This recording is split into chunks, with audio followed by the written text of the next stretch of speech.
Ma'am Moira, isang interview lang po. Ano po masasabi niyo dun sa pagkakakulong niyo? Ma'am,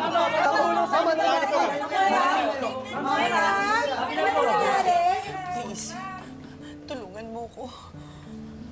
Moira, wala na akong concern sa'yo. Ang gusto ko lang makita ka yung pinapasok sa selda. Wala ka na bang pakialam sa akin? Wala na.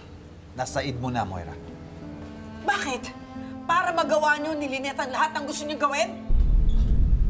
You're really out of your mind. Do you know what you're saying? Don't pay any attention to her. Nagsasayang ka lang ng oras. Ma'am, sa tingin ko, dapat po ipasok niyo na siya sa selda. At huwag kayong magpapauto sa mga paawa niya. Baka makatakas na naman yan eh. Madulas yan! Please, Robert, yun na yan. Please, maawa ka na.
Saan niyo ba ako dadalhin? Moira yan. Huwag niyo ko iwan dito. Dito ka muna, ayusin pa namin selda mo.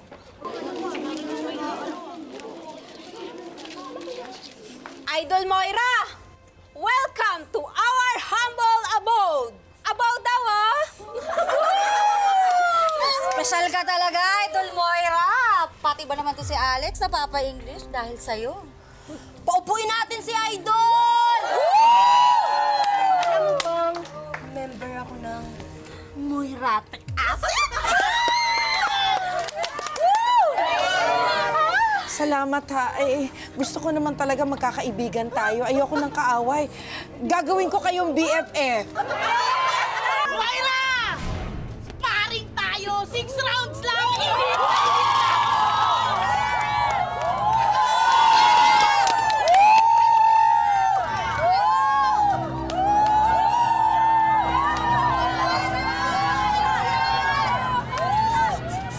Iingay nyo! Tutulog ako eh!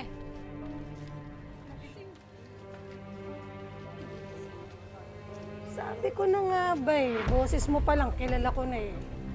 Hello, Moira. Naaalala mo pa ba ako? Sino ka ba? Bilis mo namang makalimong. Makalabas lang ako dito. Ipatutumba ko kayong lahat. At ibabalik ko kayo sa mundo kung saan hiyang ang mga balat niya! Ano ba?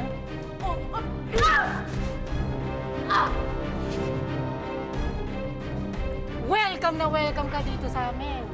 Welcome to hell!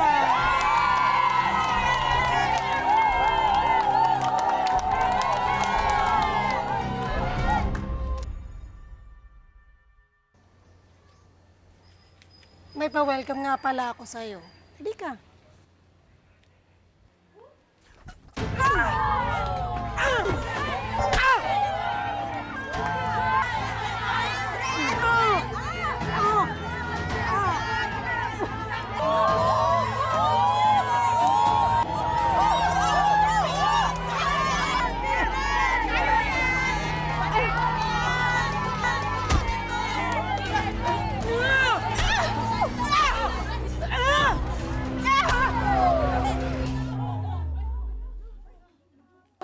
Akala mo, hindi ako papalag sa'yo? I'm not Moira Tanyag for nothing! Oo nga Papalag ka na, ha?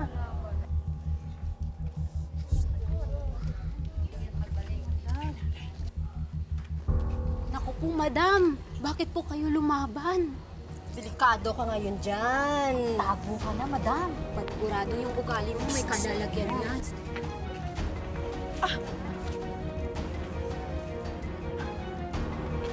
Pasensya na. Hindi naman talaga ako lalaban kung hindi mo ko inunahan eh. Gusto ko lang naman magkakasundo tayo eh. I'm sorry na. Surihin mo yung mukha mo.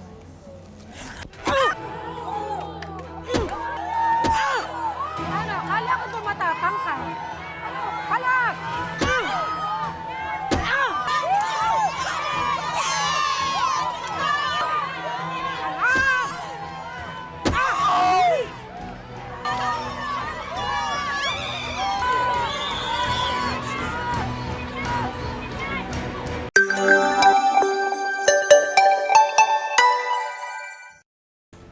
Uy! Friendship! Susan! Mildred! Kumusta na? Mistisa ka pa rin, ha? Ano nangyari sa mukha mo? Eh, napaenkwentro tayo dun sa baguhan. Yung best friend mo, English. Kaya akala niya, obra siya sa akin. Si Moira? Nga pala. Siya si Ma'am Giselle Tanyag. Ma'am, si Mildred. Hi, Mildred. I'm pleased to meet you. Pleased to meet you, ma'am. May kailangan siya sa'yo.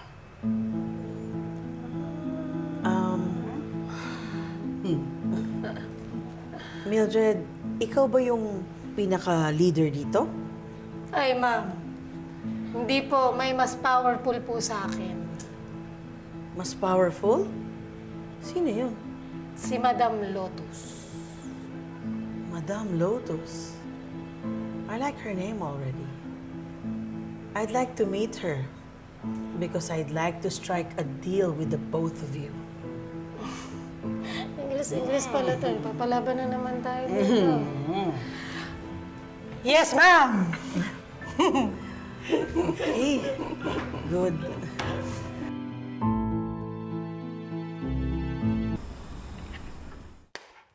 Nito. Sarap ang ulam ngayon, munggo. Isa-isa lang. Hindi ka naman artista eh. Go. Next. Ito maganda to. May dagdag kang sabaw sa akin. Sabaw lang. Saging. Next. Baby girl. Dagdagan mo ng rice. Tama na yun. Ay, madam pala to. Special sa'yo, madam. Hindi kakainin ng aso ko to eh. Ayaw mo ba? Akin na lang. Hindi. Sige na. Daming arte. Next. Ayaw pa niya. Kunin niyo yun. Ayaw niya eh.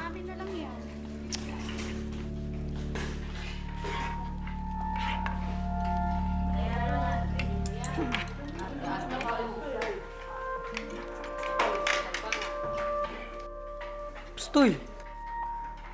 Ayaw mo ba? Kami na lang. Kainin mo na yan. Huwag ka na mag-inarte. Choosy mo.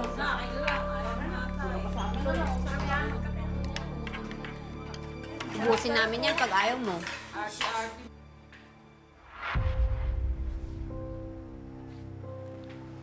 Hello? Did you clean my room? May nawawala kasi. Pa-English pa. What room? Marami ka bang kwartong nilinis? Di ba isa lang? Alam mo, wag ngayon. Kasi gutom ako.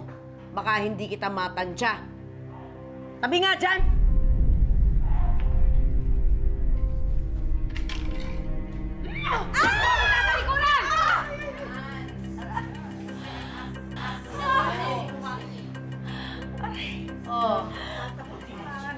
Ngayon, pinapansin mo na ako. Ha? ibalik mo sa akin kung ano yung kinuha mo sa kwarto ko. Hindi ko alam yung sinasabi mo. Talaga ba? Bibigay ko na. Asan? Ito. Asan?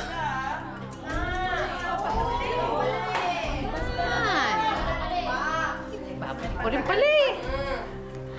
Alam mo ba, itong letter opener na ito, bookmarker ko ito.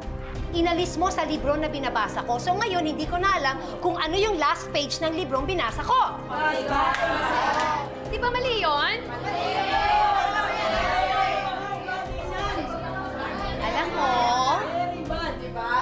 Alam mo, sa susunod na pumasok ka sa kwarto ko, yung mga mata mo, tutusukin ko! Likot ng kamay mo. Kain na kayo, ha? Sige na, kumain na. Madam, kain muna na. Hindi. Busog ako. Sige na, kumain na kayo. Damihan nyo, ha? Tara, kain na tayo. Kumain ka na rin, ha?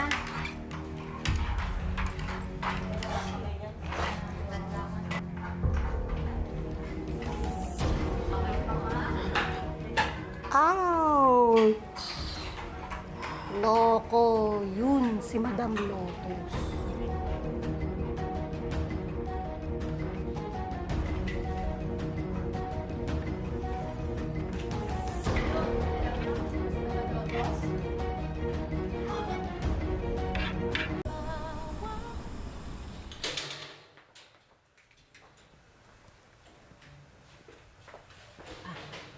Giselle. Madam Lotus, good morning. May surprise ako para sa'yo. Ito, oh. Tinidor?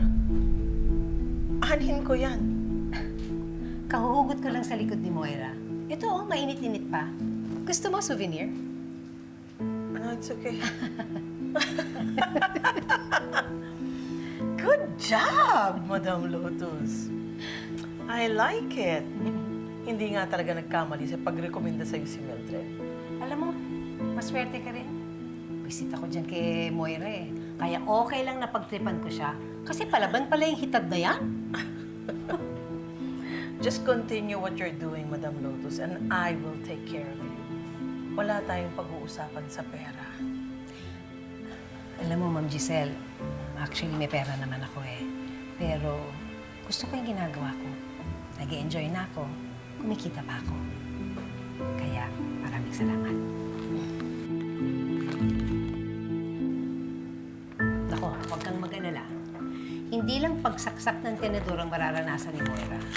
There's more. I like you already.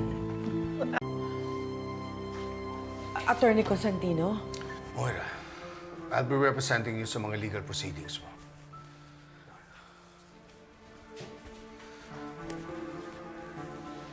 Ano nangyari sa'yo? Binugbog ka?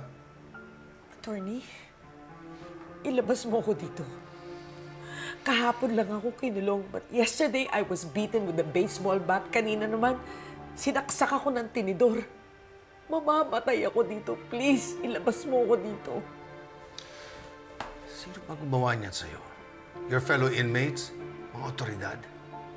Pwede natin silang sampahan ng kaso. No, don't do that. Baka lalo nila akong pag-initan. Papatayin nila ako. Just help me get out of here. Magpa-file tayo ng motion for bail sa korte. Hihilingin natin na makapagpiyansa ka. Sige, attorney, aasahan ko yan. Pero wala akong hawak na pera ngayon.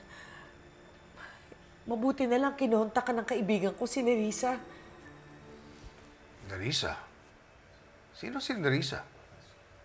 Nerissa Sandoval. Hindi pa siyang kumontak sa'yo? No. Attorney. Doc? Ay. Carlos? You know each other? Si Doc Carlos ang nagpadala sa akin dito.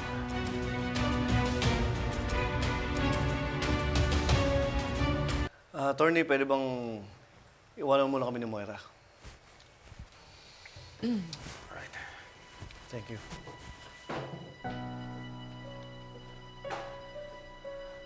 Ayos, salamat at tinulungan mo ko. Baka lumapit sa akin. Nandito ko hindi para tulungan ka.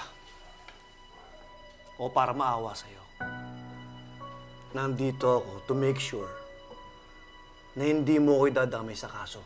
Kami ni Zoe. Asan ba si Zoe? Bakit hindi niya ako binibisita? Pinagbawalan ko siya. Bakit? It's for her own good. Ako nang bahala sa attorney mo. Sa lahat. Basta siguraduhin mo lang na hindi kami madadamay ni Zoe sa mga statements mo.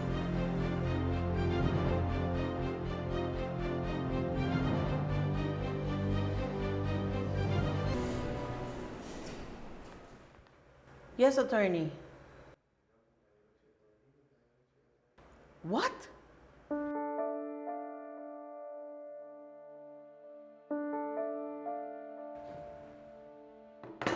Ang kapal ng mukha ng Moira na yan. Alam mo ba kung anong sinabi ni attorney? She is filing for a petition for bail. Pagkatapos ng lahat ng ginawa niya, akala niya makakalabas siya ng kulungan, ganun-ganun na lang? No! Never! Ate, I'm sure attorney can file a motion to quash the petition. None of us wants Moira out of jail. I know, Obeng, but we have to act fast. Kung hindi tayo kikilos, baka maisahan na naman tayo ni Moira. Hindi siya pwedeng lumabas ng kulungan. Kapag nakalabas si Moira sa kulungan, babalikan niya tayong lahat. Papatayin niya tayong lahat.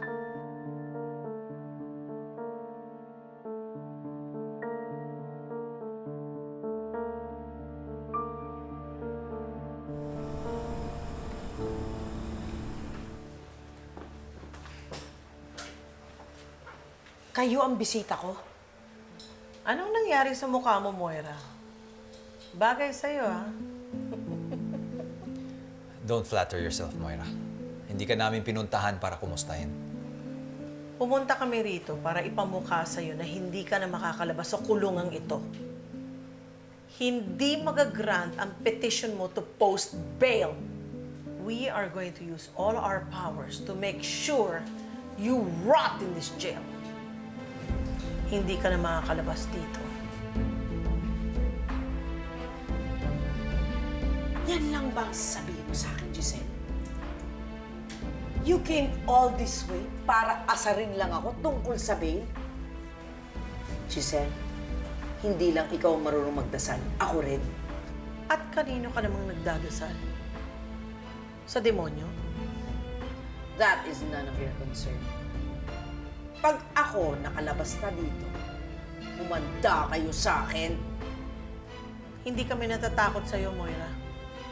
In fact, mas tumibay pa ang kaso namin dahil meron kaming bagong star witness who will testify against you. Your daughter, Zoe.